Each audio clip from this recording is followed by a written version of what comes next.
with the CAS Scholar Leader Award. The Connecticut Association of Schools established a Scholar Leader Banquet in 1985 to give public recognition to 2 students from each middle school in Connecticut who have distinguished themselves in scholarship and leadership in their school and their community. The 2 scholar leaders and their parents would have been invited to attend a banquet at the AquaTurf, and I am sorry that that was not able to happen. But our 2 CAS Scholar Leader Award winners from Bolton Center School are Olivia Bokshan and Joshua Hills. So I'm going to speak about Olivia first, if I could, please. So Olivia is an extremely motivated and very talented young lady. She has been an honors and high honors student in all 3 years of middle school. Not only is she academically gifted, she is also a very talented athlete. She's been a member of the girls' soccer team for a number of years and has even the distinction of being on the championship winning team. I'm going to ask that everybody hit mute because I'm getting feedback, so that means some people aren't on mute. Thank you, everybody. Aside from the schools team, Olivia also plays tennis. In addition to being a dedicated scholar and athlete, she also contributes her time and talents to a variety of clubs. She's been on the spelling bee team throughout middle school, even winning awards for being the top finisher in her grade. She's part of the middle school book club, yearbook, as well as student council. Olivia's teachers, parents, administrators, and fellow peers are very proud of her accomplishments. Olivia, congratulations to you. Olivia, would you like to say anything? Thank you. It's an honor to get this award. Well, we're looking forward to seeing you in high school. Congratulations. Joshua Hills, you are next, sir. Josh is a remarkable scholar who consistently demonstrates excellence. He dedicates himself fully in all of his classes, even commenting how much he enjoyed learning to play ukulele in music survey. I'm jealous. I want to learn how to play the ukulele. He exemplifies what it means to be a role model. His outstanding character shines both inside and outside of the classroom. In fact, he was selected by Vice Principal Safran to be this year's mascot, Buster. Such a distinction is very fitting for such a wonderful young man. Within the classroom, Josh demonstrates strong leadership skills and is able to work easily with his peers. Outside of the classroom, he loves to spend his spare time computer coding and bike riding. His teachers, parents, administrators, and fellow peers are very proud of his accomplishments. Josh, congratulations. Josh, would you like to say anything? Thank you. It's a really big honor. It means a lot to me. Awesome. Congratulations. We can't wait to see you in high school as well.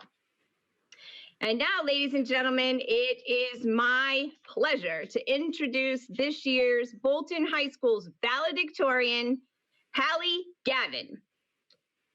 Yay! A big deal.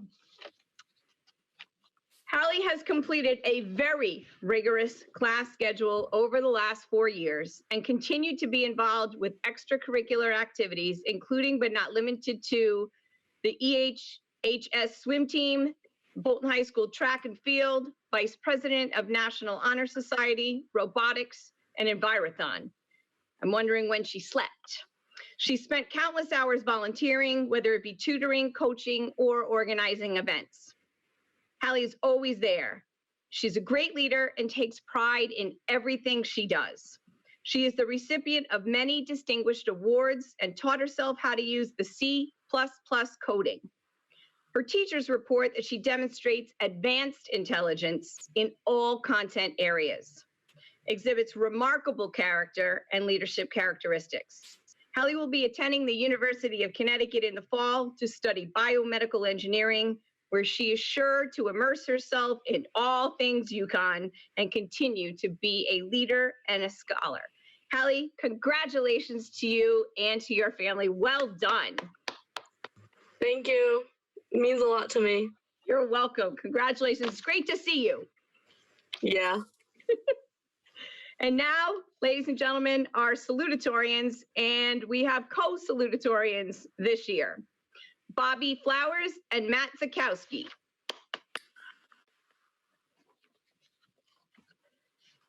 Bobby is a young man determined to accomplish his goals. He is dedicated, has a positive outlook, and participates actively in all aspects of our school and community.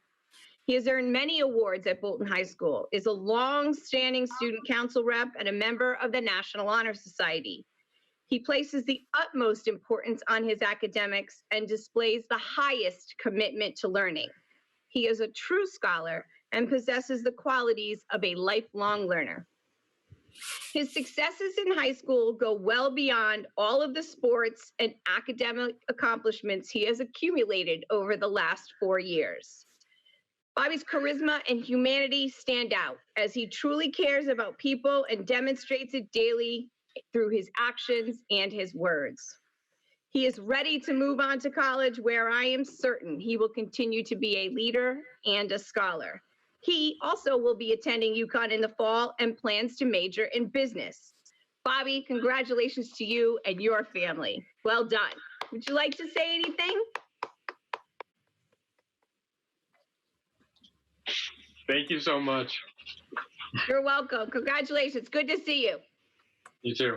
Thanks. And our co-salutatorian, Matthew Zakowski. Determined, trustworthy, hardworking. These are the first 3 words that come to mind when we think about Matt Zakowski, co-salutatorian for the class of 2020.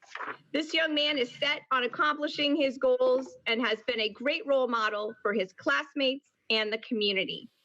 In addition to his academic achievements of co-salutatorian, Matt has managed to juggle several extracurricular activities and programs. His dedication to volunteer work speaks volumes.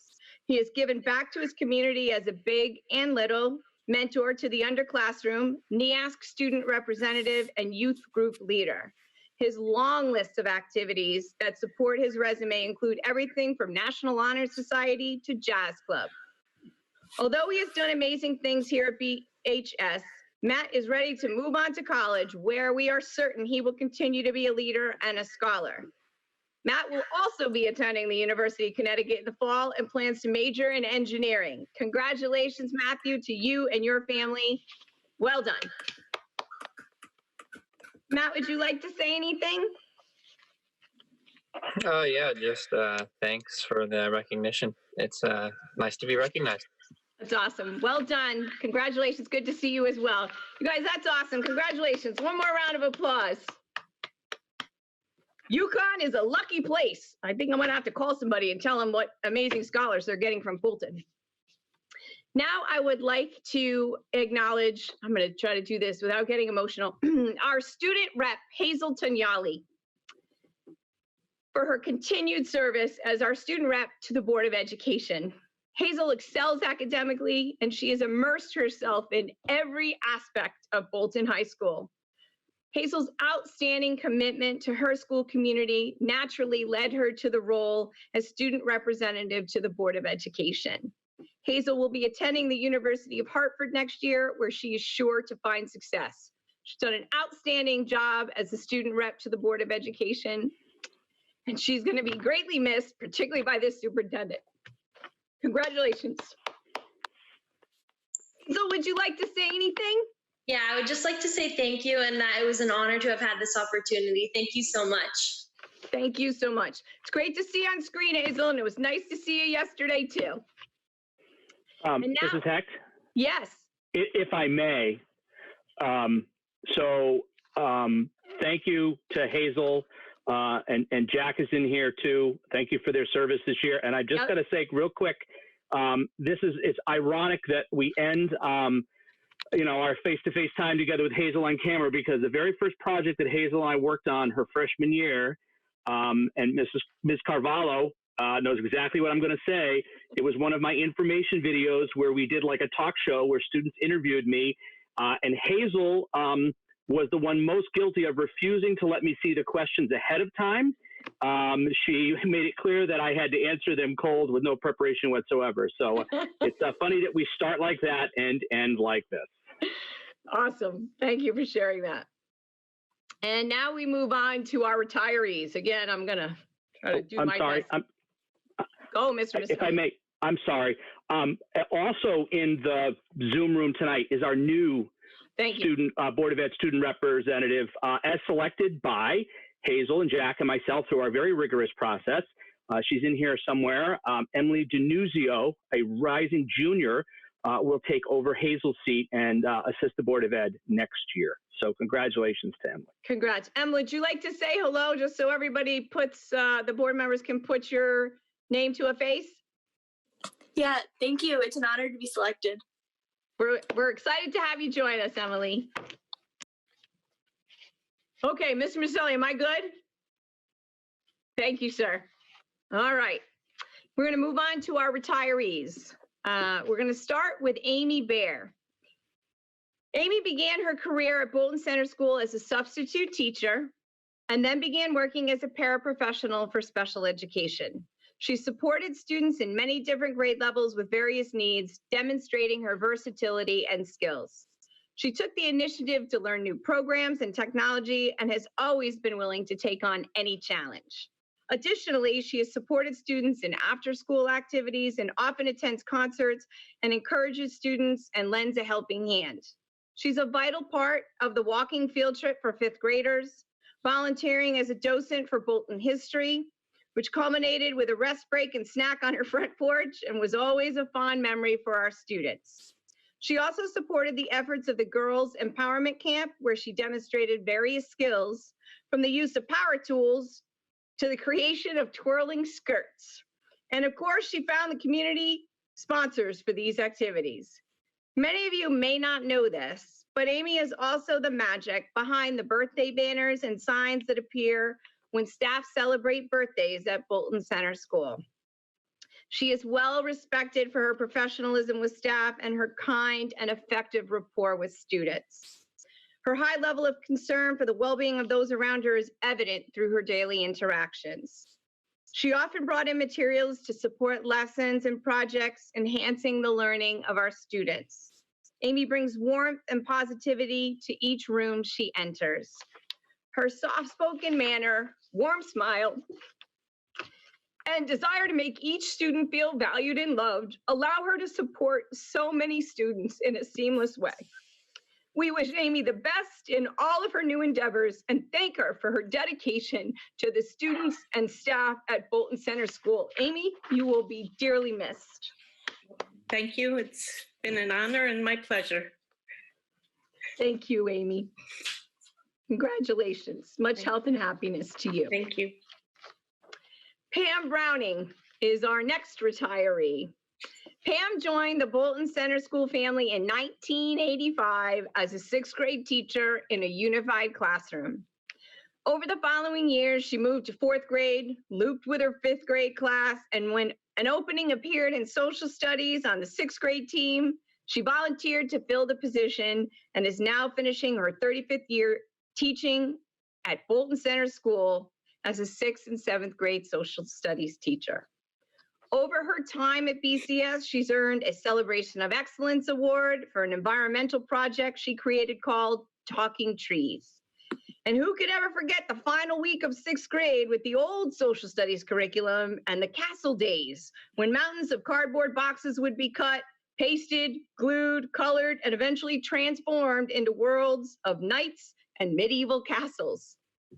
For years, Pam has been the coordinator of BCS's work with Rochelle Ripley and the Hawkwing Project, collecting, assembling, and packing trucks with clothing and needed supplies to provide support to the children and families of the Cheyenne River Lakota Reservation in South Dakota.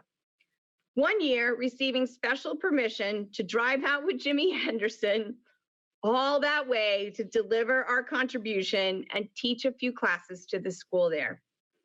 She's been an active supporter of the Choice program at school, helping to plan activities for our students after school to allow them to stay and participate in evening concerts and open house activities. For the past 7 years, however, one of her greatest and most enduring accomplishments at BCS has been the Girls Empowerment Camp for our middle school girls that she has run with Elaine Allegretti. Through monthly Friday night meetings and week-long camp in the summer, Pam helped to empower girls to be strong, independent young women. She worked to help them have a safe place to talk about issues they were having, while equipping them with strategies to help them become more confident.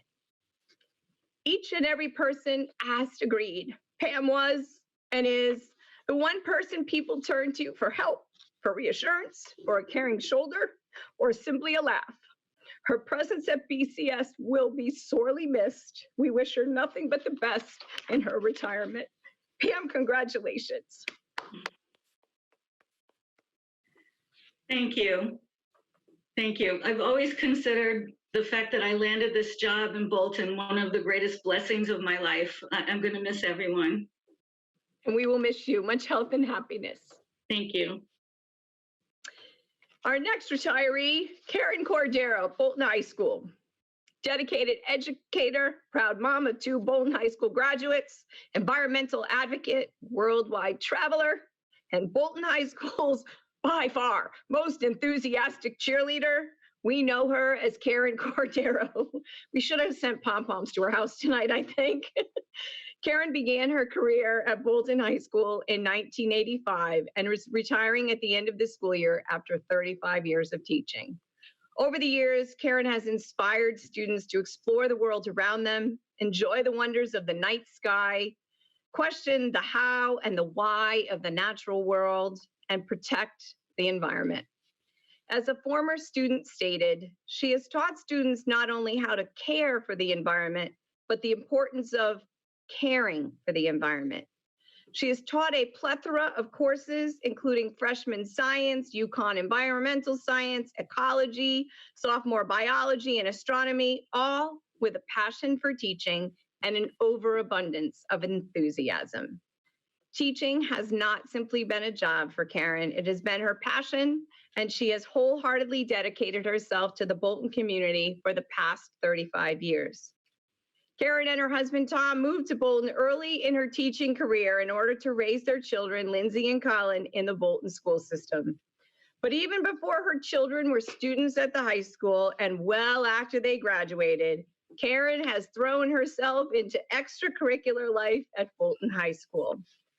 Throughout her career, she has served as class advisor, student council advisor, cheerleading coach, member of the National Honor Society Selection Committee, ski club advisor, envirothon coach, dedicated chaperone of various events and trips, supporter of the performing arts, an extreme fan at just about every sporting event we have.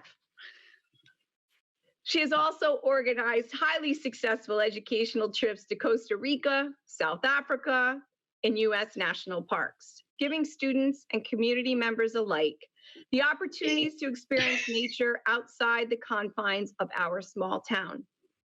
The travelers still talk about how the trips were truly once-in-a-lifetime opportunities. Simply put, Karen is the epitome of a dedicated and passionate educator who constantly goes above and beyond to ensure that Bolton High School students have a positive and memorable high school experience. We will miss Karen and wish her much health and happiness in her retirement.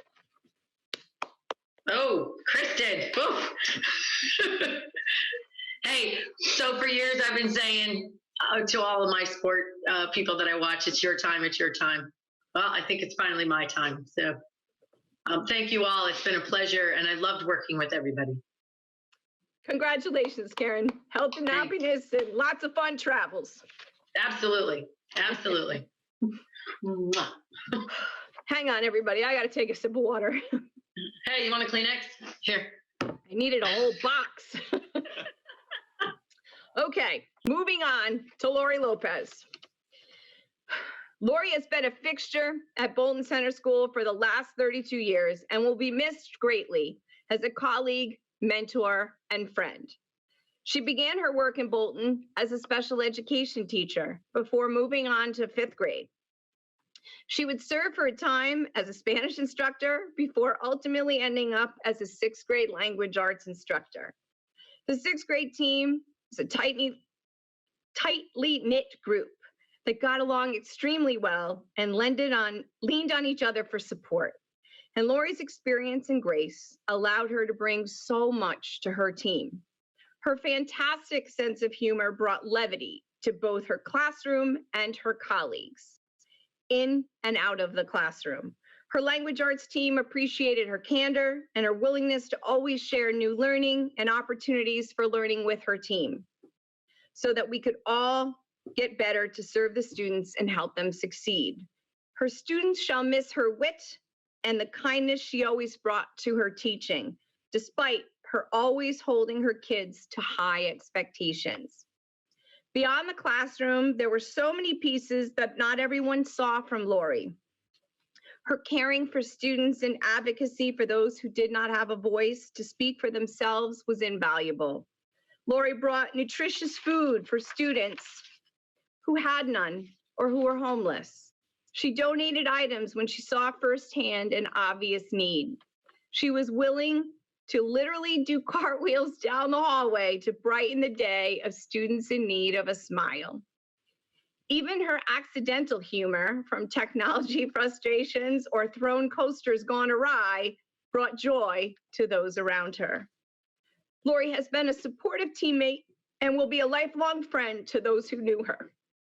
She will always be remembered for her wisdom, the joy she brought, and the grace she shared with us. She has been and is an amazing educator, and the hole she leaves behind will be hard to fill. Thank you, Laurie, for all of your gifts, your teaching, your friendship, and your camaraderie. You will be dearly missed. We wish you the best in your future journeys. Laurie, you're on mute.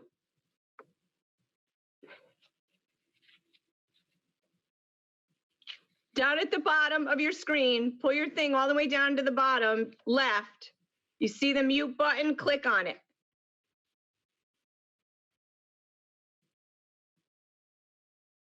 Joe, can you unmute her? No, I tried. I can't. The little microphone symbol, Laurie, with the red line through it, just click on that right down at the bottom. You can hold your space bar to temporarily unmute.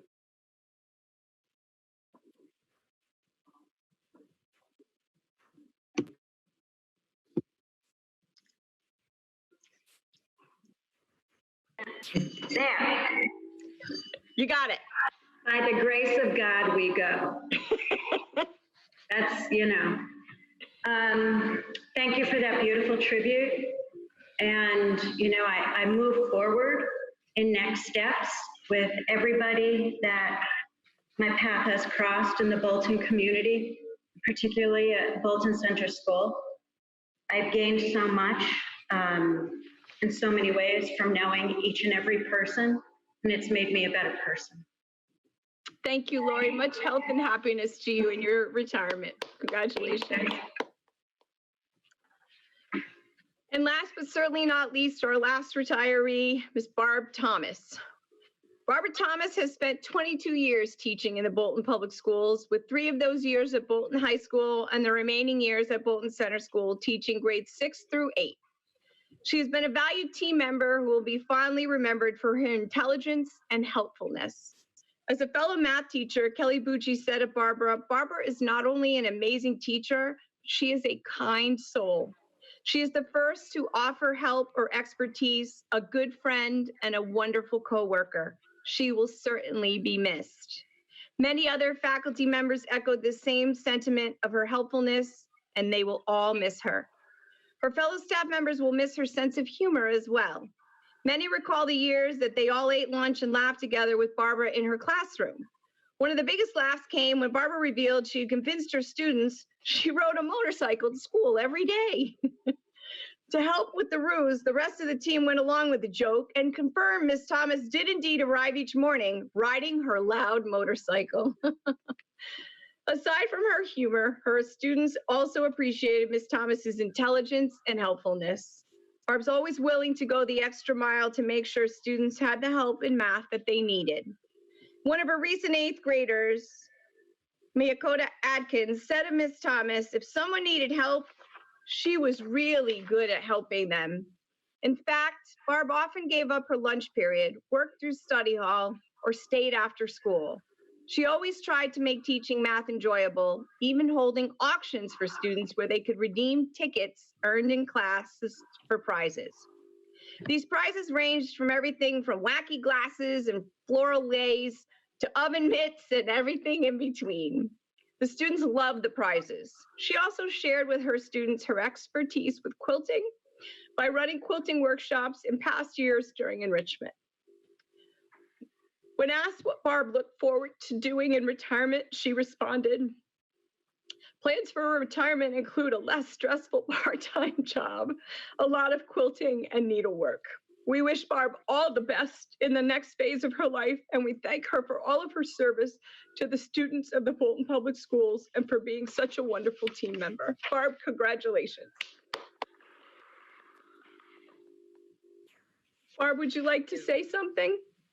Thank you. I will certainly miss working with the students, but it's been a great place to work and mixed feelings, but it was time.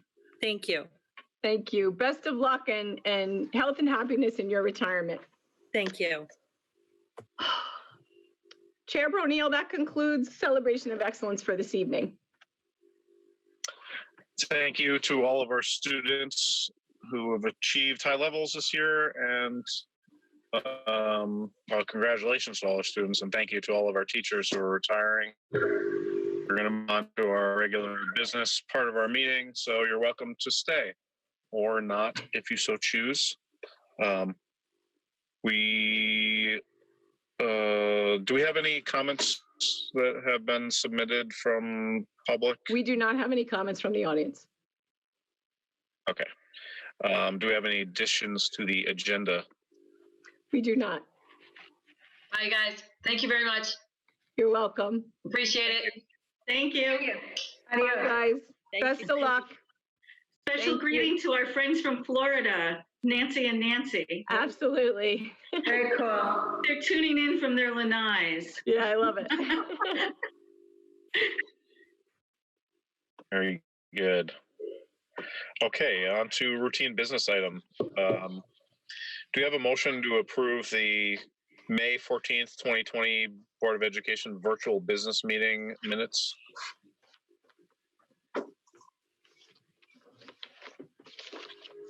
So moved. This is Chris. Chris Davey, thank you.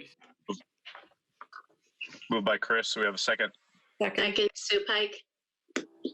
Thank Moved you. by Chris, second by Sue. Do we have any discussion or edits? Okay, so the mute was what cracked you up. Lori? Lori, you're not on mute. Lori, there we go. Oh, she's back. Do we have any edits to the minutes? I do, Andrew. This is Chris Davey. Under E3, just 2 typos. In the second line of E3, where it says RECSs, it should be RESCs, so RESC.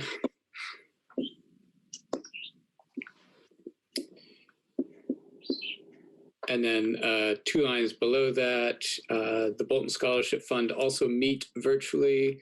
That should be also met virtually. Thank you. Are there any other corrections or edits or comments? Hearing none, all those in favor of the amended, edited minutes, say aye. Aye. Aye. Aye. Aye. Is there anyone who's opposed or abstaining? I think everyone responded affirmative. That passes unanimously. I'd like a motion to approve the minutes of the May 28th, 2020 Board of Education virtual special meeting. So moved, Sue Pike. Second, and Moved by Sue, second by Ann. Is there any editing?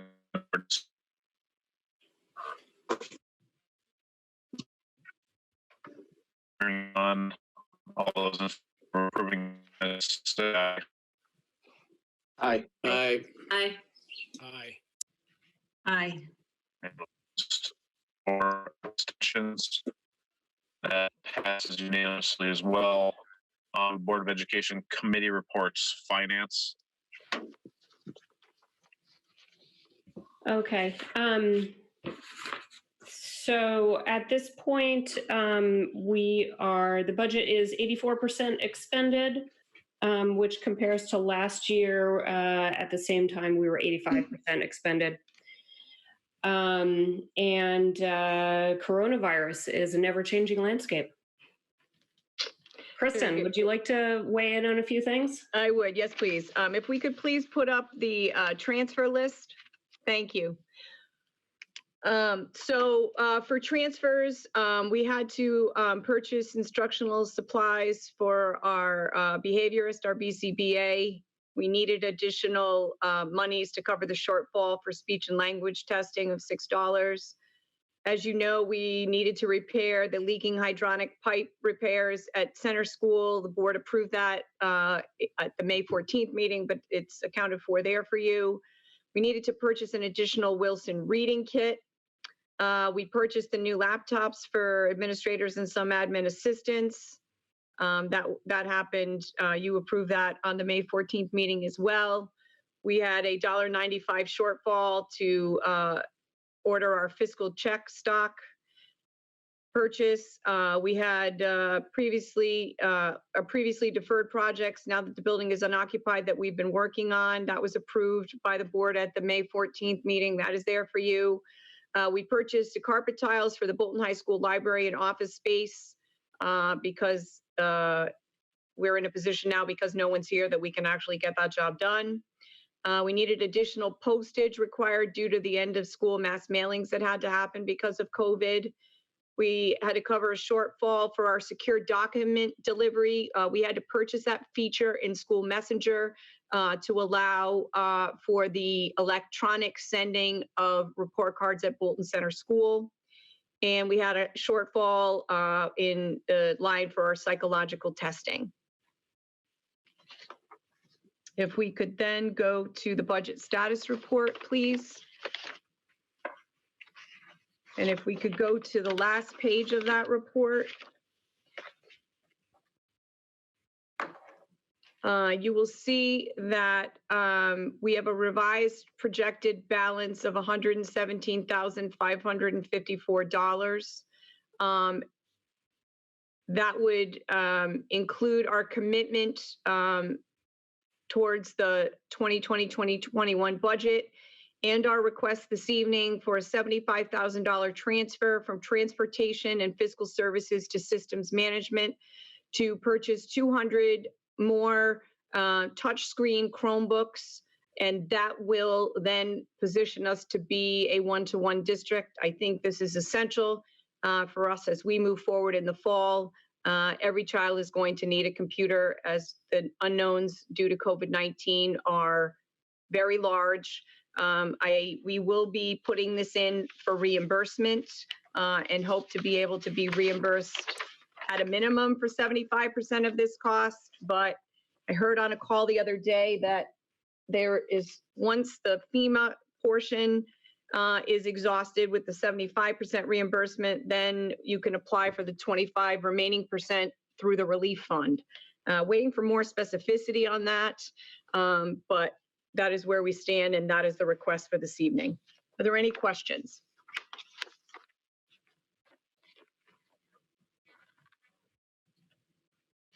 Okay. So, yeah, actually, Kristen, I have a question. So with all of these new technology purchases, do you see these as a one-time purchase to help us get through the COVID situation, or are we going to have to readjust our technology replacement cycle to now start incorporating all of the computers that we bought this year? So,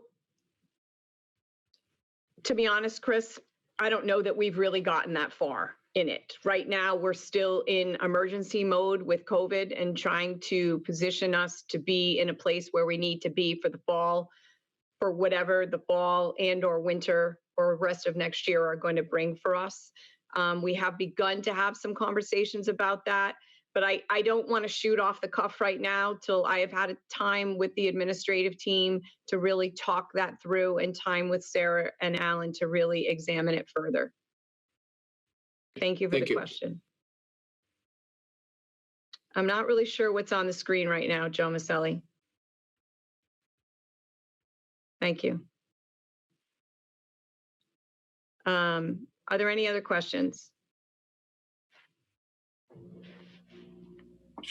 Okay. Hearing none, we'll first need a motion regarding the transfers, please. Okay. I'll read the language that Kristen provided. Yes, please, Ann.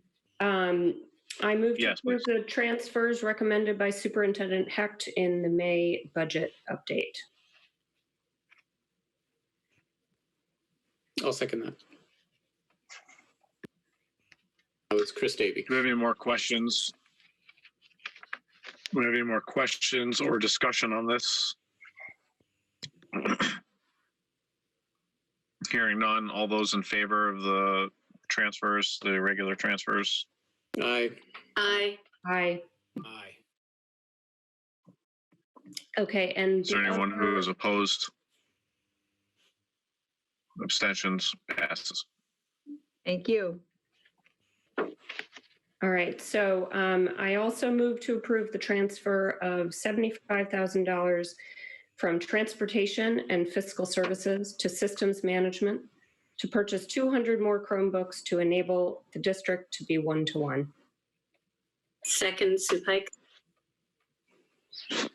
Thank you. Do we have any questions or discussions on this motion?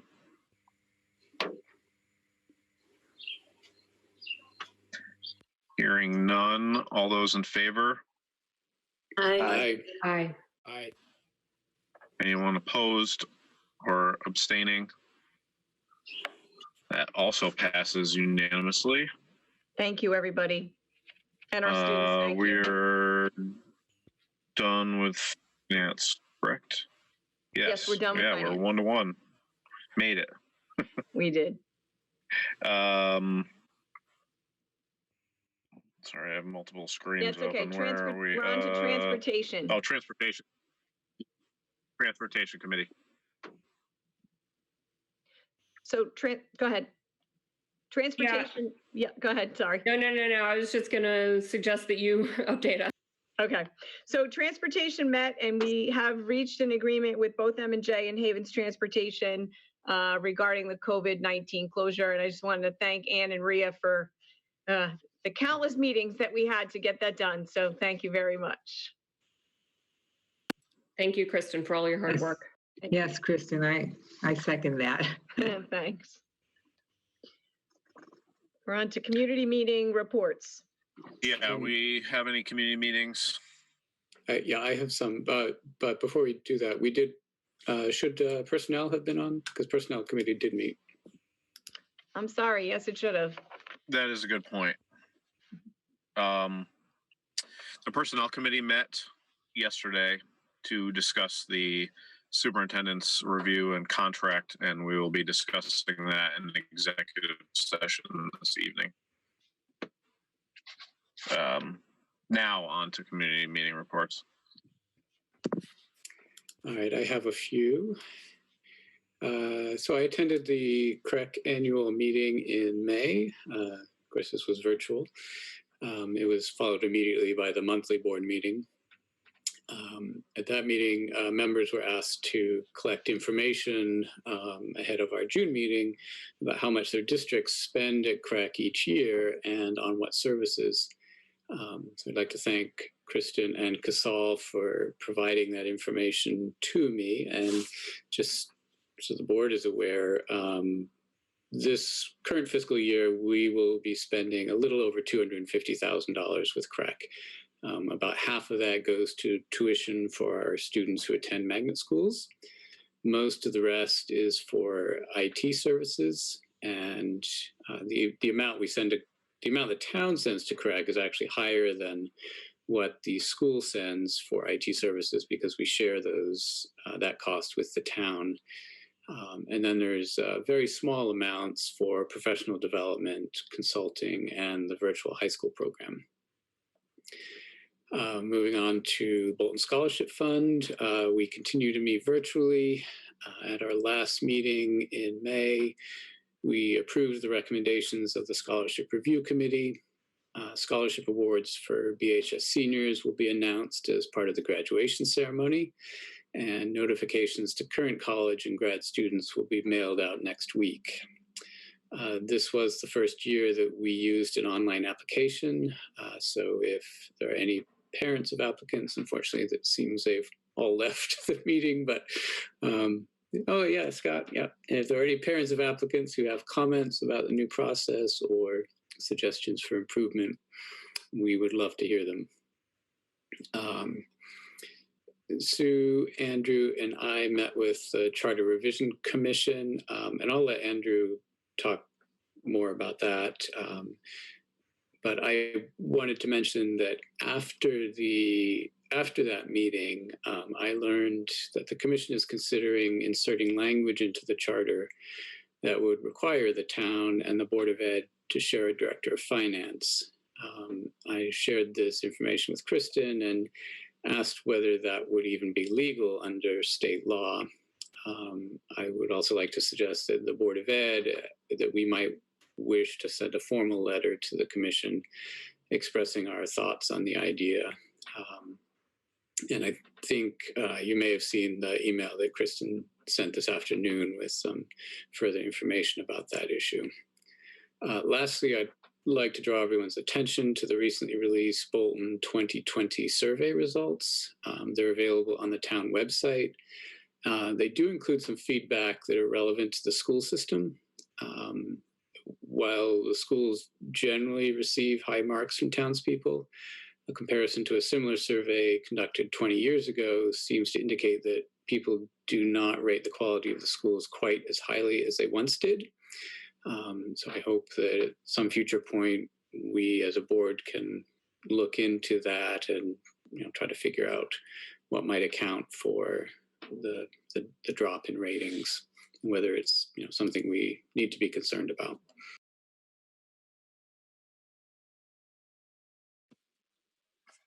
Is there anyone else who attended any community meetings? Yeah, the Charter Commission meeting was focused largely on the question of whether or not the Board of Finance should be eliminated. They were kind of kicking that idea around. And I think the three of us generally agreed that we think the Board of Finance maybe has a place, I think, but it was hard to react thoroughly without knowing what the alternative would be. We expressed that we have a good working relationship with the Board of Finance currently. And while that's very subjective to who are on both boards, that it seemed like we were mostly in favor, I would say, of not eliminating, but we all had kind of said, well, we don't really know what's going to replace it, so it's hard to react completely. The question of finance was very, very briefly discussed, as only one commission member asked us and kind of said, well, we're not generally in favor of that, although we have been and are continuing to explore shared services in general, that this is certainly not something that the superintendent is in favor of, and likely not something that should happen. But that was how that conversation went. Without any other community meetings, I'll turn things back over to Kristen for the superintendent of schools report. I'm just looking for a little direction, if I could, regarding Chris's comments about something from the board. Is that Is that something the board wants to do? Is that something, Andrew, you want to do? You want me to work with the attorney to craft something for the board? What would you like me to do? Do we have opinions from other board members? I'd like to hear from anyone who has maybe a strong opinion about it one way or the other. Some maybe don't know or haven't been around long enough to have a very concrete opinion about it, or Andrew, this is Rhea. I would sort of like to know, I have more questions than thoughts at this point. So I think I would like to know what's entailed and what a direct, like who would be doing the jobs? I mean, how would the jobs that are required by the Board of Education for finance and business be covered? I mean, what are the jobs and how are they being covered? Now, I know that Kristen's mentioned that, they need more help, they need more time for those duties and those jobs. So, like, how would the jobs be divvied up? And are they thinking of one? I just don't have enough information to even make a decision. Like, they need to be more a clearer, more defined about what it is they see, the whole, how it would all function. And Could I suggest that we maybe defer this to our next meeting? And Kristen, maybe we can, for one thing, put it on the budget. I'm not sure if we should be having a full discussion about an issue that's not the budget. I mean the agenda. We might not be a good idea to have a full discussion about something that isn't noticed on the agenda. And second, it would give you time to gather some information about what our finance office currently does do and how practical or impractical it might be to expand those duties or have them managed by somebody who's reporting to the town manager. Also, well, part of that research is we probably should understand the legalities of it as well. So I think consulting with the attorney as part of that preparation is important. Agreed. I agree. I like that idea. Do we know when the Charter Commission is planning to have this finished? I mean, what kind of time frame are we looking for in terms, do we have enough time to hear from the attorney and then write a letter from the board regarding our opinion? My understanding is that we have plenty of time. I don't think the Charter Commission is wrapping up their work until early next year, late this fall at the earliest. So maybe we want to consider a work session on this piece. Because I think it would be important for Casal to be there and for you to hear her voice in all of this as well. So do you not want to consider canceling the meeting 2 weeks from now? We could do that if you want. Sure. I don't want. I want to not have meetings. Yeah, I know. I don't know why. Can we not discuss this at the July meeting? We don't have a July meeting. Kristen needs a break. I can see it. We don't? I thought we usually. No. I thought we usually have a July meeting and then we cancel it at this meeting. Last year, when you adopted the calendar, we took it off the calendar. Oh, well, we never have one. Aren't we currently in meetings every 2 weeks mode anyway? We are. We have a meeting scheduled for July 25th. Okay. I'm sorry. See, June. Yep. Yeah. And then what would be 2 weeks after that? Oh God. Like 8th or 9th or 10th or something. Okay, just leave it. That would be July 9th. But we haven't been formally asked to respond to anything yet, as I understand. It's just, it sounds like it was briefly discussed at one meeting of the Charter Commission. Is that correct? It was briefly discussed, and then I learned subsequent to that meeting that the reason the question was asked at all is because apparently there is one member of the Charter Revision Commission who has latched onto this idea and brings it up at every meeting. And so it potentially could make its way into the commission's recommendations. Well, we certainly will have time, but I'm just getting to the point is we don't need to rush to have a meeting to talk about this in 2 weeks if that's not enough time to be prepared for it. If it's going to go into the fall, we put it on an early agenda item or whatever and have the time to properly understand all the facts. As long as if what you're describing for the schedule for the charter revision is that, then I would think that we would have that time. And I don't want to rush into a meeting and then have it and not be ready for it. Kristen, I don't know how much time you think you want. I mean, you got to talk to an attorney. You don't know how, what that deal is going to be.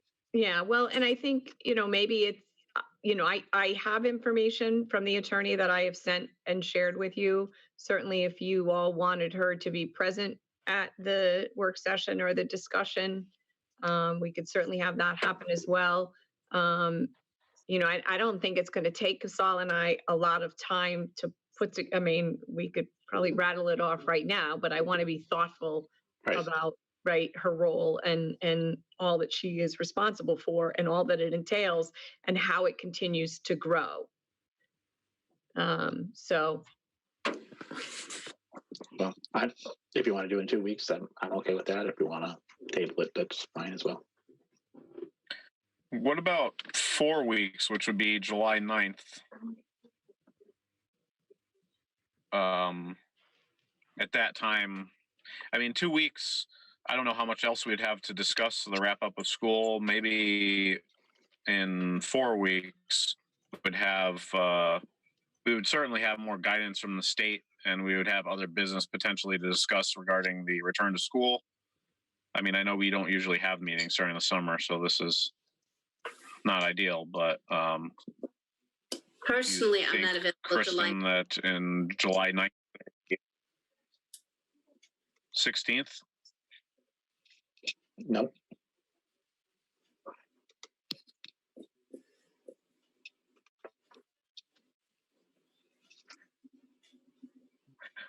I think it's going to be too hard to try and coordinate our schedules. Why don't we try and get a date together for this and have a meeting sometime in July and discuss any ongoing COVID concerns, and then this matter. Are we agreeing? How do we like that, Kristen? Yeah, that's fine. I just want to make you aware that I am going to be off the last week in July and not available that week. So I'm just putting that out there. Yeah, why don't we try to have it in like the first, maybe not the 9th or the 16th, but one day in one of those weeks. We can try and get some dates together outside of this current meeting and see, maybe it'll be a week before that, or maybe whatever works for people, but okay. I think we should.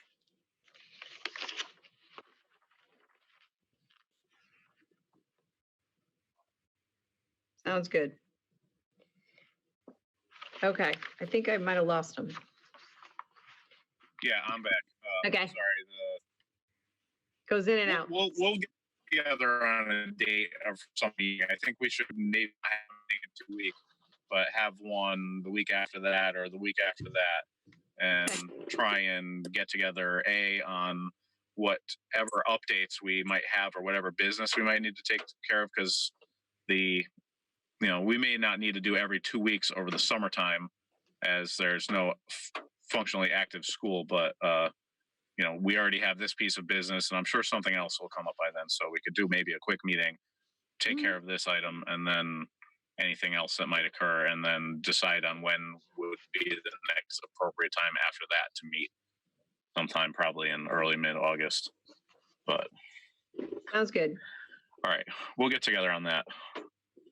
And okay, now we are on to the superintendent of schools report. Okay, so we're going to start with our distance learning update. I have shared previously that our distance learning approach has been guided by 3 core values: connection, core content, and creativity. Our team of administrators, teachers, and staff have worked very hard to not only teach remotely, but to support our students and maintain relationships from afar. We continue to learn a great deal from this experience and have spent time over the last 2 weeks examining and evaluating both systems and structures used during distance learning and where students are with regards to their learning at the end of this year and planning for the start of next year. The time has been invaluable in terms of assessing student learning, planning pre-assessments, remediation, aligning materials, and reprioritizing standards, providing summer learning experiences, designing meaningful celebrations for our 8th graders and our seniors, and planning for the fall. So again, I would like to thank the board for your support in allowing us to make a change to the calendar for the last 2 weeks of school. I cannot echo enough. I've heard from staff member after staff member after staff member how invaluable and necessary that time has been and how much has been accomplished that will be to the benefit of our students for sure. While distance learning has continued to be an extremely heavy lift for all of us, I would like to take this opportunity to again thank our dedicated administrators, teachers, central office staff, paraprofessionals, administrative assistants, custodians, and our food service staff for their tireless efforts on behalf of our Bolton students. To date, we have served well over 10,000 meals, and we have done our very best to keep every single child engaged. This has been a full team effort, and every single member of our staff has stepped up to do what is right and best for kids. I feel truly blessed to work with the committed, professional, and caring people in the Bolton Public Schools. I would also like this opportunity to take this opportunity to commend our students for their grit and perseverance during this pandemic, and to our parents for their partnership and for teaching at home. Lastly, I would like to thank the Board of Education and the town for their constant support during this very difficult year. The community of Bolton has risen to the challenge that this pandemic has presented, and we have done this together. I'd like to turn it over to Beth Goldsnyder now, please. Good evening. I have a quick update, and of course, as I did that, my whole update just left, so I have to now get it on my phone. Hold on a second. Sorry. So I echo Kristen's sentiments with the thank yous to everybody. The staff has been great, parents have been wonderful, and the students have just really gone above and beyond. They're really working hard right up to the last minute, many of them. So my special ed teachers, related service providers, and paraprofessionals have continued to provide direct instruction to students right up to the last day of school. We're still meeting with kids. We've been meeting to share what went well and ways we can improve if we need to do distance learning again. We met with the high school special ed teachers just last week. They initiated the meeting with me and then with the high school administration to talk about really some things that we thought were really great and some things that we thought we can probably change for the next time if we do this. The counseling staff has been working on a plan to support social emotional learning for students upon our return, whether we come back in person or distance learning. We really are looking ways to support becoming a classroom community, either in our new norm with distance learning and masks and things like that, or via distance learning. So we will be continuing that work over the summer. And the extended school year program for both schools has been planned for, and as Superintendent Hecht already told you, it will be a distance learning program this summer. And the credit recovery program for the high school is being finalized as we speak. So that is my update. Thank you. Thank you. Ms. Malinowski. Good evening, and I also would like to thank everyone for the time and the support through these very challenging months. And it's been, I really am honored to work with an amazing staff. over the past few weeks, our update around curriculum, we've really focused on meeting with all teachers and all grade levels, but and or departments to identify, articulate, and document curricular standards in terms of how the standards, concepts, and skills were impacted by distance learning. We are very fortunate to have the Atlas platform where on the teacher-facing side, we're able to actually document what's happened, where teachers feel that they have addressed or partially addressed or not addressed certain standards. It's been a nice way to reflect and completely document where we are with our curriculum and how we might need to reprioritize for next year. One big takeaway that our staff, especially at the elementary level, has been able to walk away from.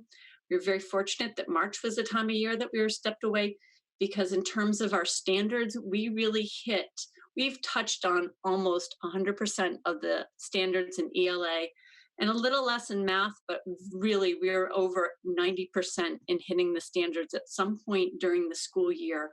So that is a huge testament to what our teachers have done.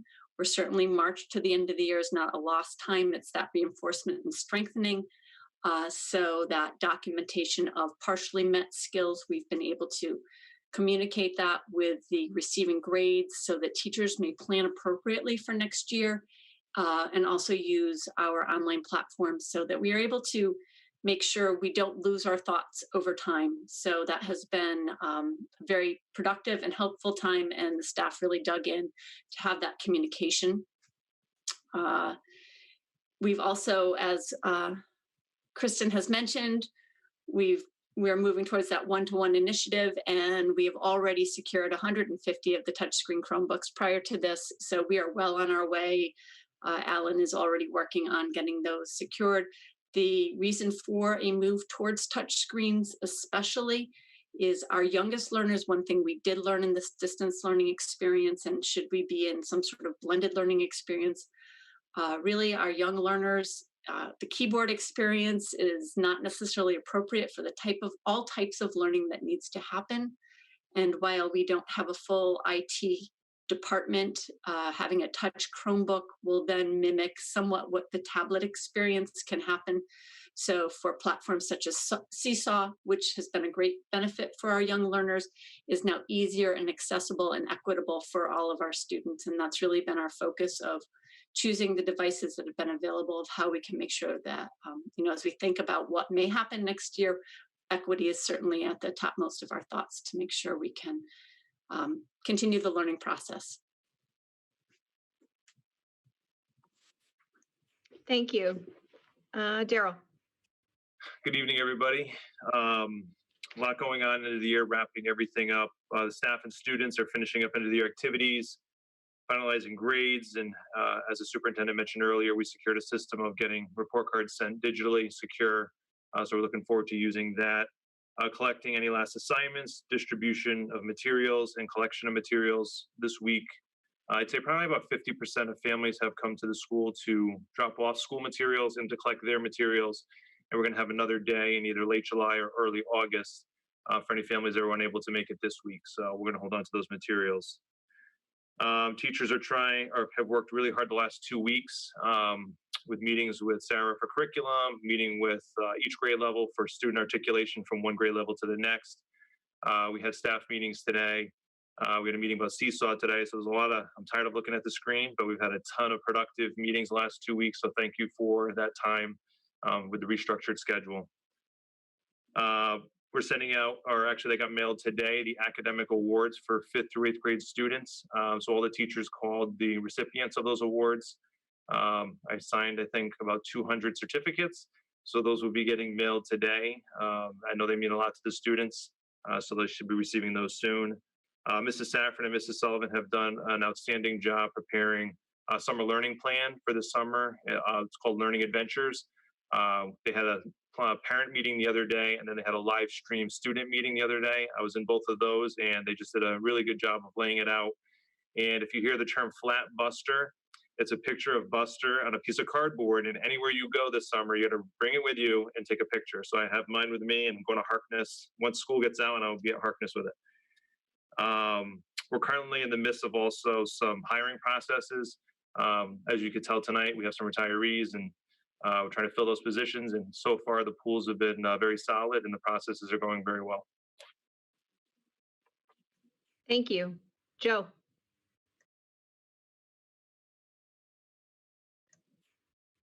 Mute. You're on mute. Yep. Yeah. Thank you. We're wrapping up as well at our last faculty meeting today, and they're tired. They've been working hard. I can't say enough about the teachers at the high school and everything that they've done during this tough time. They're at the point where, students are really done with new learning. Classes have ended, and these last few days are, catching up those last little bits, returning work, picking up materials left at school, all those kinds of things. The teachers are working hard, as Sharon mentioned, sharing feedback about successes and things that we can do better next year. And we're doing, I think, a really nice job of gathering that information so we can use that to plan for whatever the fall may bring. I also want to mention the guidance department with their amazing work, not just keeping up with students to make sure kind of they take care of business, but also under Dean Johnson's guidance and caring heart, really doing a great job getting ready for scheduling, which is tough at a high school, especially a small school, on a good year. And then you just send everybody home and try to do it remotely. It's insane. But with all of their hard work, so Christine, Todd Ginsanti, Amy Hune, and Danielle Lavasser, all of their hard work, we're actually kind of in a spot where we would typically be roughly for scheduling, which is, and I guess that's hard to appreciate, but that's amazing that we're at that spot. So I'll roll into graduation summary if you wish. Yes, okay. So plans are finalized. The I's are dotted and the T's are crossed. The students have been given the information. They're getting another webcast from me, a little video with some very explicit directions of the how-tos for Monday night. But they're going to come by the high school starting around 6:15 to pick up diplomas. We've got a plan for all of that. That's the detail piece. So we've got 2 professional photographers. We're going to take care of all that stuff. And they're going to muster over at the center school for a 7:30 step off for a parade. Chief Dixon and Trooper Contenta have worked hard to come up with a really nice send off for the students. So we will depart the center school. We'll go through the green. We'll go down Hebron Road, up Loomis, past actually through the high school parking lot last time as students, down Steeles Crossing, and then into Columbia, where the Columbia Fire Department will be waiting for us.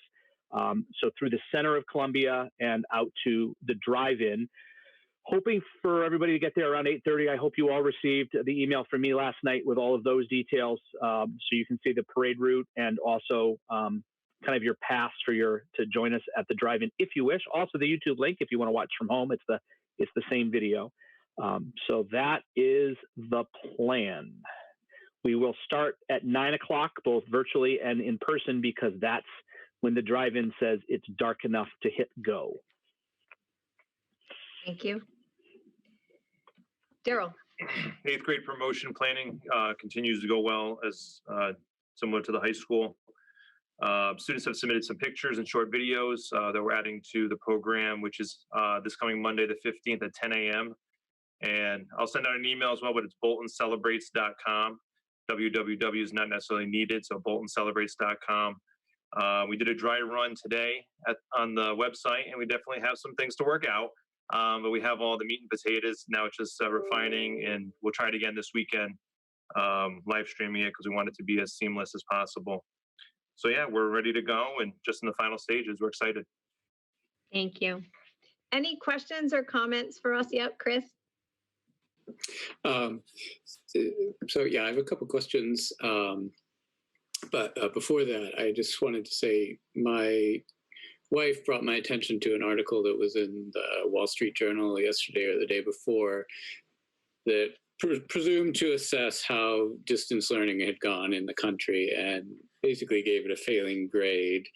And in looking through it, I was struck by how many of the problems they highlighted that Bolton did not have.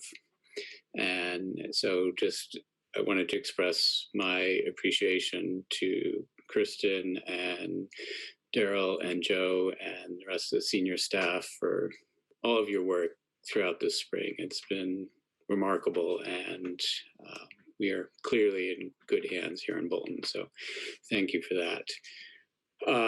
On to my questions. For Daryl, the learning adventures, what was the sort of feedback you got from families and students? I got the initial email and had meant to attend and then forgot about it. And so I hope that not everyone else forgot about it as well. Well, it is new. So with anything new, the attendance was a little lighter. The first meeting that we had, I think, Ann, you were there, and some of the other parents. I think we had about 10 parents, I would say, and maybe 8. It's probably the ones I could have picked out before the meeting. But yeah, it was a good meeting with some great questions. And I think the biggest takeaway was that the parents were excited that it wasn't just like your formal reading logs, that it really was exciting, engaging, giving the students some voice and choice with the work. So that's a shift from the way summer work was in the past. So I think the vision is strong, and then we'll get more families and students on board. Thank you.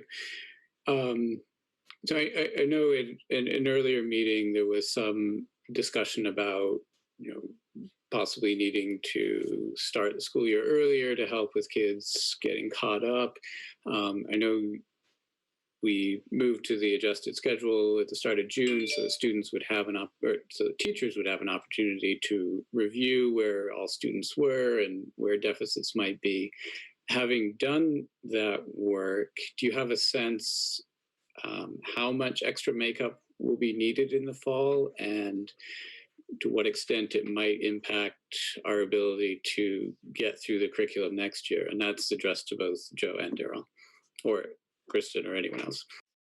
Sure. I think a great place to start might be with Sarah, actually, with her curriculum meetings that she just had and what she was able to get through, and then I can add to it. And Joe? Thank you, Daryl. So what was clearly articulated in our meetings, the reason both grade levels were there so that teachers could see what standards they can integrate into their next year's curriculum. And that's part of the documentation. So it's not necessarily like a review of the previous year. Certainly there will be certain skills and standards and concepts that will be hit harder at the beginning of the year. But we have really also discussed a very important piece of the start of whatever next year looks like. We'll be needing more time to build our community and really looking at the social emotional aspect of learning for all of our students, looking at our second steps curriculum and other age appropriate ways of getting our students into learning, because hopefully we'll have a stronger idea as to what the year will look like. So we will certainly have to make those changes that we've been learning about and doing. And, thank you for your compliment about the very hard work that everybody put forward, but we also feel that we would like to improve. And in doing so, we also need to get our students engaged and figure out, if people are in a distance situation, how do you bring kids in? And even if they're not, kids will have been out of school for 5 months. So there will be, I think that in some areas, it might take more than 1 year to completely catch up. And that's why the documentation in Atlas has been so critical. And the teachers have been very specific so that the learning can build upon each other. And the teachers are feeling very confident that they can integrate what was either missed. So for example, a very specific example in some grade levels, the fractions, because it was the first time out the gate, having hands-on experience and learning that. So teachers know that that's going to get integrated perhaps more throughout the day at the elementary level. So they're very beneficial meetings in that regard. And we've also discussed that we'll probably meet again mid-year to regroup so that we can better answer that question and just keep this ongoing dialogue so that we can not lose sight of these students and this closure. So that happened at all levels in all areas for that. I hope that answers your question somewhat, Chris. Absolutely. Thank you very much. Yeah. you want me to add any more? Or? If you have more to add, go ahead. One thing I do really want to echo is the importance of that building community and the emotional impact that this distance learning has had, and assessing students where they are when they're learning, but emotionally where they at. And like Joe mentioned, we were a little bit lucky going into distance learning in March because they had the rapport and the relationships with their classes. Who knows what September is going to look like?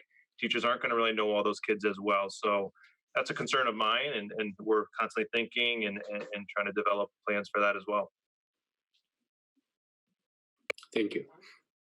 I'll just add that our teachers are chomping at the bit to dive into whatever needs to be dove into to get ready for the fall, and the unknowns, and it's nobody's fault. It's just the unknowns that are out there is absolutely tearing them apart, because they're really eager and ready to start planning the next year, and they can't. So I worry about their kind of social emotional well-being as well, to be frank.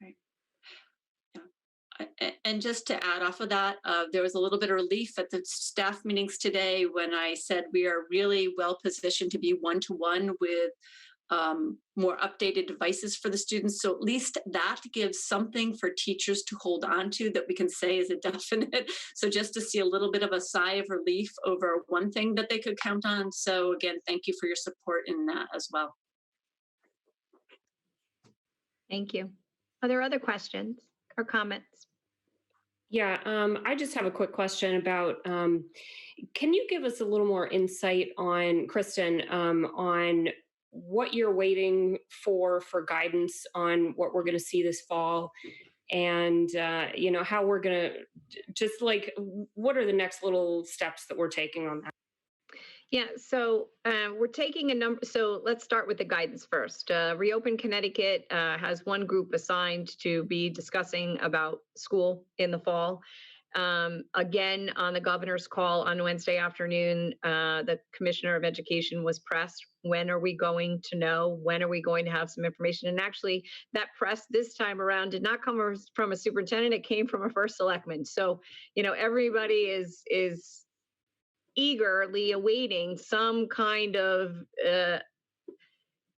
path forward here. He indicated that I think he hedged his bets, and basically what I heard was we are several weeks away before they're going to provide any guidance. And, what is several equal? I don't know. He certainly acknowledged the fact that he is acutely aware that we are all in need of some guidance. And right now, on some level, we're spinning our wheels. Having said that, as you know, tonight you approved the transfer of those monies for the additional Chromebooks. So that's been a team effort this week for sure. And thank you to Sarah and Alan and Lisa and Casal for the incredible team effort in even finding them and trying to get them, because that was a day-long process because they're not really available. And we finally found a group that we've worked with before that had 2,000 in a warehouse in Texas, and we were able to get them in time to get them into hands of some of our students who need to have them over the summer. So having said that, there's that piece. Both schools, both principals and I and Beth, and at the respective schools, the nurses did a walkthrough for several hours yesterday morning, taking a look at various parts of the building and where we needed to make changes or purchase some clear sort of like dividers, if you will. So whether it's on the front counter in the main office, things we have to change in the nurses' offices, items that we have to purchase, like throwaway blankets if a kid is sick, got to get rid of the pillows in the nurse's office. What kind of protection screen do we need to put up in the cafeteria as kids are coming through for their lunch? How can we rearrange things in the cafeteria, particularly at the high school? We move some things and create a one-way area where kids can't be on both sides. Looking at a variety of different things at center school. One of the things that we rapidly came to was we have a lot of various seating to meet the needs of our youngest learners in our young classrooms. And we don't have desks and chairs in there because that's not appropriate for little kids. But because of that, we have tables. And so, what all the information we're receiving is that social distancing has to happen. People have to wear masks. So John is looking into the potential of renting small tables that meet the size of our little people, because I don't know that it makes sense to purchase them. It may in the end, I just don't know, but we're looking into potentially renting additional furniture for the year. So we're working with Transfer Enterprises on that right now. In the end, it may be more cost effective to buy. I'm just not sure, right? But there's all of these pieces. Beth has been working diligently on continuing to secure PPE for us, masks and gloves. John continues to work on securing, the sanitizer, which we've had on back order for, I don't even know, months now at this point. We have to replace all of our soap dispensers so that they're automatic soap dispensers, so you don't touch them anymore. Thank God we have paper towel holders that you just pull down on the paper towels, so those are good. But we have to block off at least one sink in every bathroom so that there's a distance between sinks if there happens to be more than one student in there at any given time. So I don't even know that I've captured it all, to be honest with you. My head is spinning with all of the things that we need to be doing. And maybe my staff wants to add in more of things that I may have forgotten. Yeah, everything from looking at the library and how kids check out books. Right. Because we don't want like a student going in and touching 25 books before they pick the one they want, but utilizing a digital, I was talking with Jen Herrick and Kristen yesterday on the walk, a digital system of reserving the book and then maybe get sent to the classroom. Just looking at different scenarios for every situation you can imagine.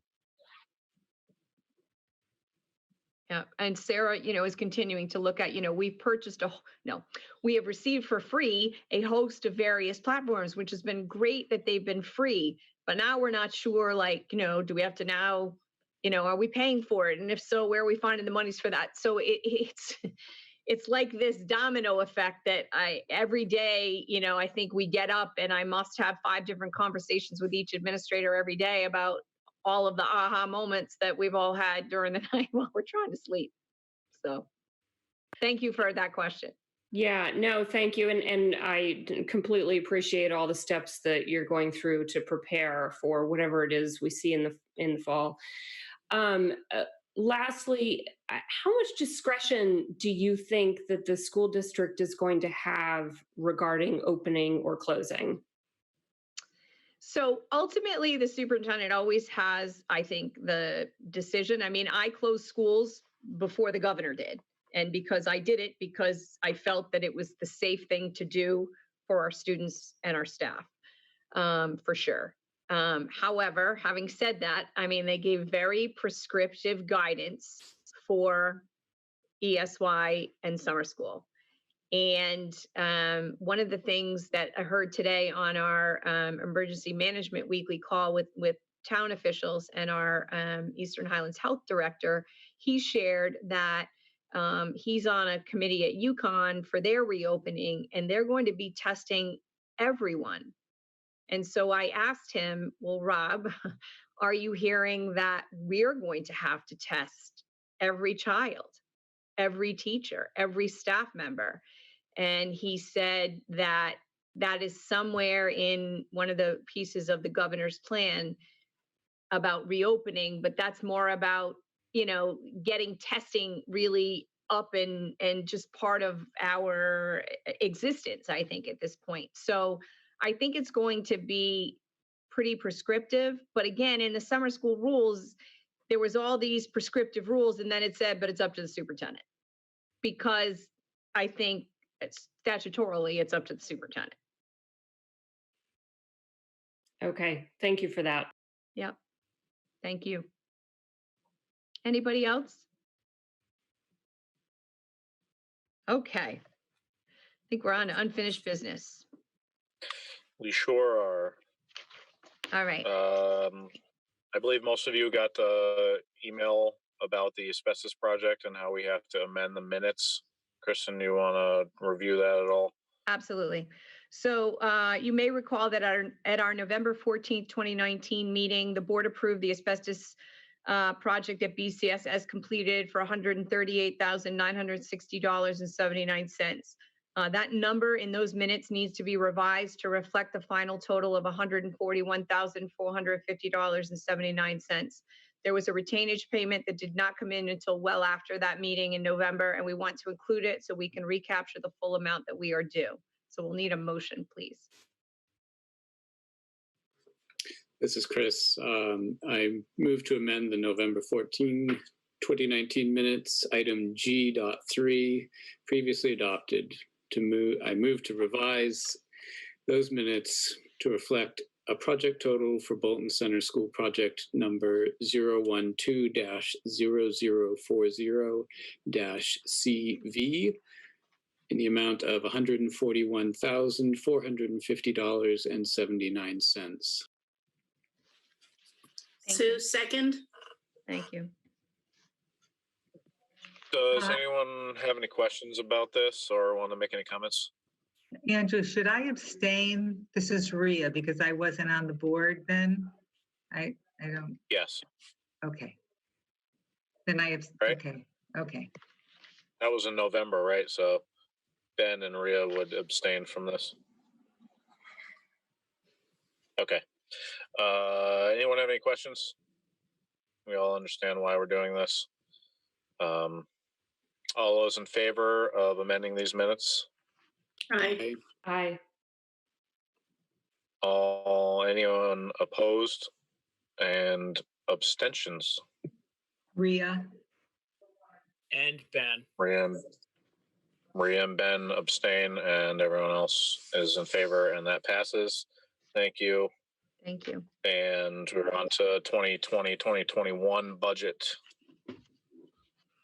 So Mr. Maselli, if you could put that information up there for me. Yep, 1 second. This evening I am recommending that the board reduce the 2020-2021 budget in the personnel benefits line by $30,000 for a total Board of Education budget for 2020-2021, $14,813,305. We received a rate concession from Cigna for our health insurance from 19.5% down to 19%. That will help with the offset of this reduction. Due to the savings in new hires, we are able to add back the one elementary position that was cut in next year's budget. This position needs to be added back to address the needs of our youngest learners after 1/3 of this year being in a distance learning model. In addition, there continues to be a need to add additional staff member to the business office to support the business manager. This need has been shared with the board for a number of years now. We have additional reporting requirements, COVID-19, several CAPA projects, an upcoming roof replacement project, and day-to-day operations that require additional support. We are hopeful that the savings from the new hires and resignations that we did not anticipate, that there will be monies available to support this position in some kind of capacity, whether it be part-time or full-time. And there is the information on the screen for you about the $30,000, bringing the board's budget increase to 3.47%. And that $30,000, as everyone knows, is the final reduction approved by the Board of Finance for the Board of Education's budget for 2020-2021.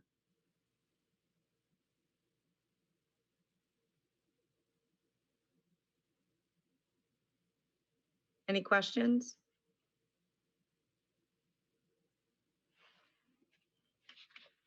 Okay, hearing none, we'll need a motion on that.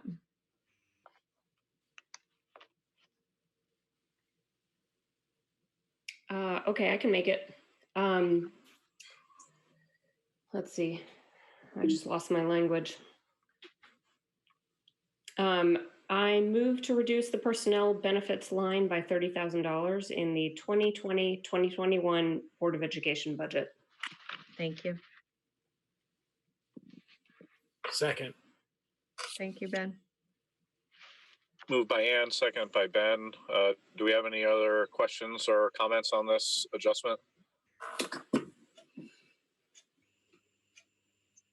Hearing none, all those in favor of reducing the personnel line by $30,000, say aye. Aye. Aye. Anyone who is opposed or abstaining? That also passes unanimously. We are now on to, I'm gonna get off my motion screen and onto my, where was it? New business, right? Yes, sir. So the 2020-2021 Board of Education meeting schedule you should have found in your email a few days ago. We need a motion to adopt the 2020-2021 Board of Education meeting schedule.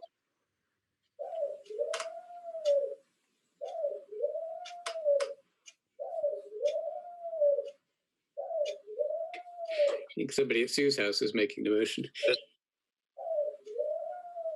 Is that where? Does anyone want to move to approve the 2020-2021 Board of Ed meeting schedule? So moved. Second by Anne. If we don't want to, we can discuss it. Okay. That's the bird. Does anyone want to discuss that, or does anyone have any questions or discussion on this meeting schedule? Pretty routine. Maybe we should add July meetings because Corona 20 is going to necessitate it. I'm ignoring that comment. We'll just have emergency meetings then anyway. We'll just have emergency meetings in that case. All those in favor of adopting this meeting schedule? Aye. Aye. Aye. Aye. Aye. Any opposed? Abstentions? That meeting schedule passes unanimously. And the next item, we're looking for a motion to cancel the June 25th, 2020 Board of Education meeting. Rhea makes a motion to cancel the meeting. Sue, second. Is there any comments, discussion? Anyone sad that they want to meet again in 2 weeks? I'm just kidding. All right, all those in favor? Aye. Aye. Aye. Aye. Opposed? Abstentions? We are not meeting on June 25th, and we'll get together on some dates for what we discussed earlier. Resignations? Thank you. So I'm going to inform the board that BCS Remedial Reading Teacher Lisa Shaw, BHS Special Education Teacher Lindsey Lockett, Leer, BCS Paraprofessional Rebecca Holloman, and BCS Cafeteria Worker Lisa Costello have resigned.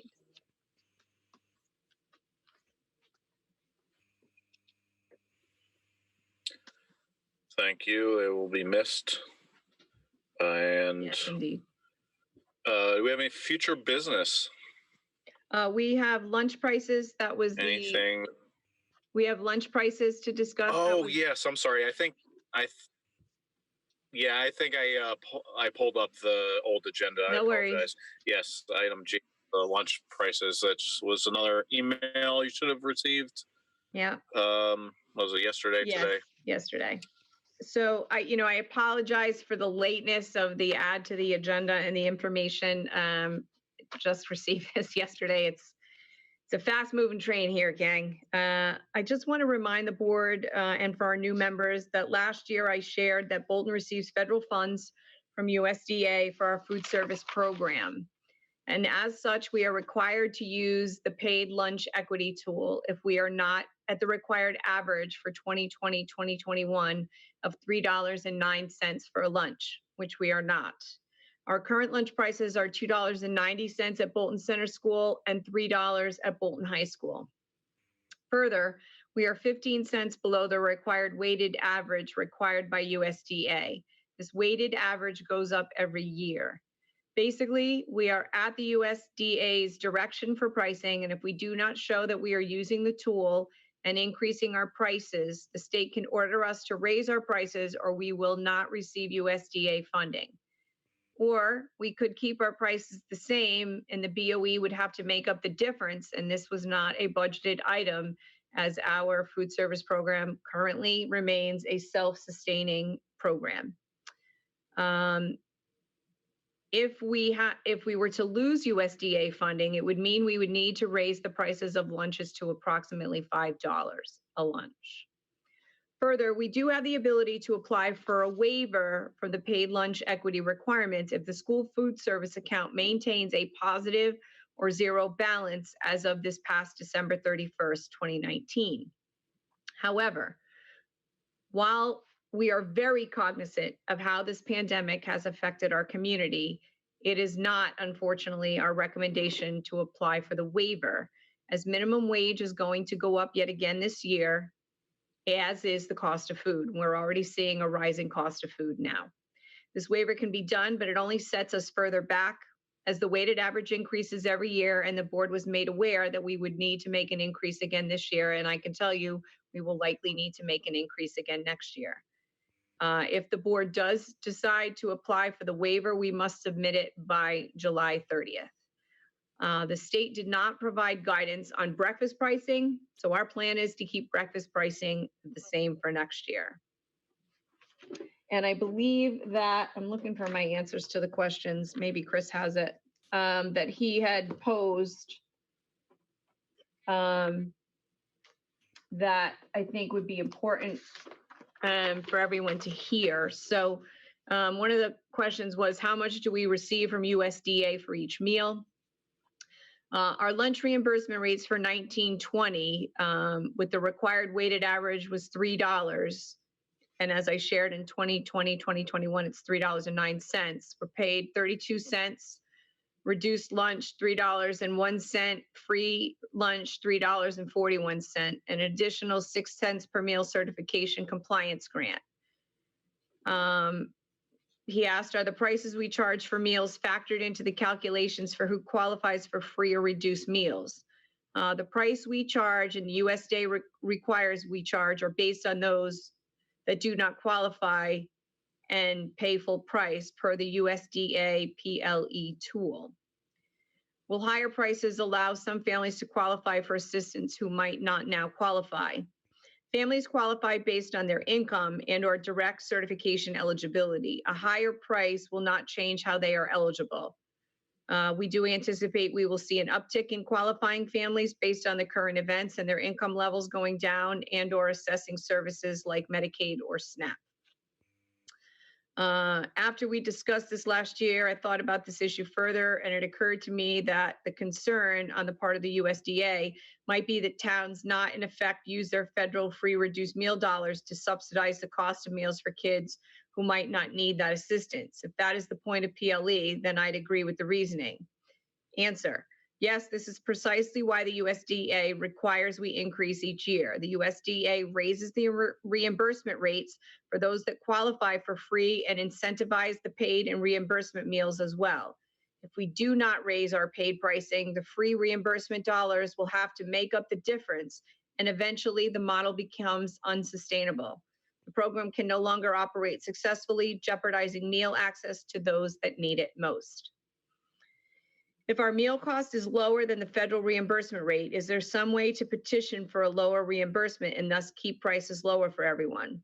And while Heather clearly understands the thought behind this, as do I, the continued increase in minimum wage and food costs make this unattainable. The government increases reimbursement each year, and they expect our programs to do the same to ensure that we can be sustainable. What is our actual per meal cost? Would be interesting to get a sense of what sort of improvements we might be able to make if we raise prices, say, to $3.10 at BCS and $3.25 at BHS. We currently don't have the actual plate cost per meal available right now. We're still in COVID-19 meal situation, but we also have to consider that labor is factored into this as well. There's always room for improvement. Nothing comes to mind at this time. We offer a variety of fresh fruits and vegetables, scratch-cooked meals within each menu cycle, and we do our very best to be sure we are featuring fan favorites. And they do share with us what the fan favorites are, I might add. We're always looking at ways to increase participation, and we do our very best to create a menu that would encourage this within the guidelines that we have to work within.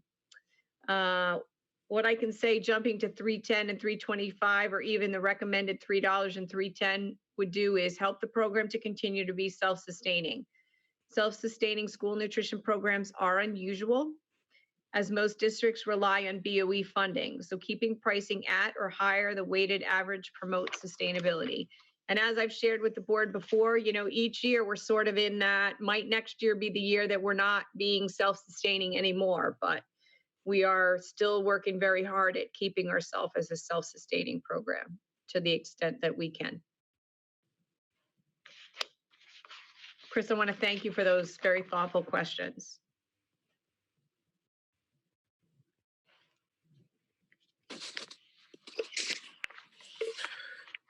Oh, where's my motions?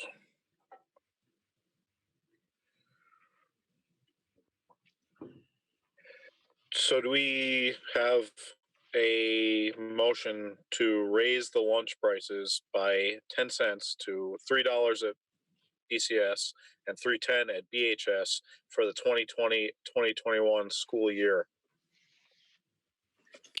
I'll second that then. So that was moved by Sue. Yeah. Moved by Sue, second by Chris. Do we have any discussion on this topic?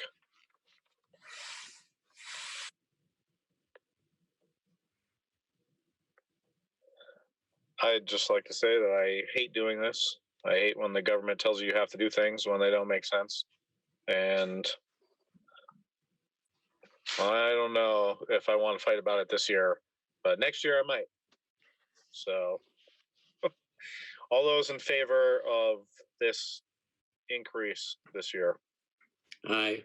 Aye. Aye. All opposed? Abstentions? That motion passes. And we are now on to unfinished business. Would you like me to note in that approval that the price increase is under protest, but the board members realize at this point there is no alternative? I'm fine with that. I think we had similar situation last year. Agreed. Do we have any unfinished business or new business or anything else? Andrew, you know what I was wondering about actually, and I don't know if this is appropriate, but we hear a lot about the resignations and retirements, and I'm always very curious to hear when we've hired new people. And I wonder if it might be possible to highlight our new hires, perhaps at the August or September meetings. We always do that. Okay, I just can't remember it. Thank you. Okay, yeah, no problem. They don't always attend, but we do share the information. Fantastic. Yep. Cool, thank you. So that concludes the regular portion of our business meeting.